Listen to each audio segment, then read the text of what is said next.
আপনার জীবন থেকে 3টা মানুষকে এখনই ডিলিট করে দেন।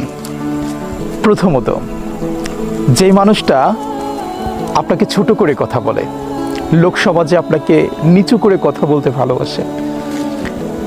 নাম্বার 2, যে মানুষটা ভুল করে কিন্তু ভুল করে কখনো সে নিচে স্বীকার পায় না, কিংবা সে আপনার কাছে কখনো মাথা নত করে না, কিংবা সে তার ভুলটা বুঝতেই পারে না, বুঝতে চায় না, উল্টো দোষটা আপনার উপরে চাপিয়ে দেয়। অ্যান্ড নাম্বার 3, যার কাছে আপনার নিজেকে বারবার প্রমাণ করতে হয়, নিজেকে তার স্বীকৃতির উপরে নির্ভর করে আপনি ভালো মানুষ কিংবা খারাপ মানুষ এটা সে জাজমেন্ট করে দিবে, দেন হচ্ছে আপনি ভালো হবেন কিংবা খারাপ হবেন।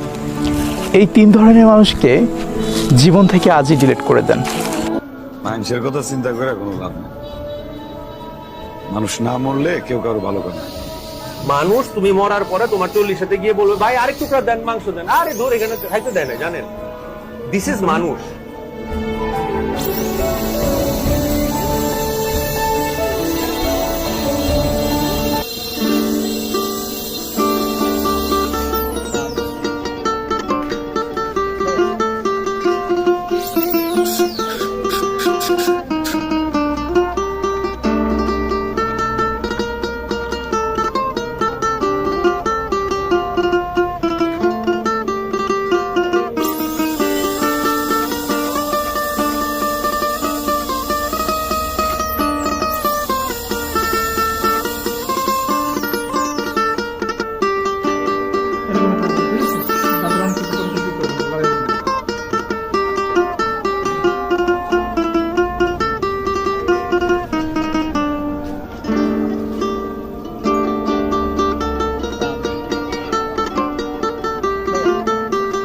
হ্যাঁ বড় নিচে নামেন তো, আপনার নিচে নামেন।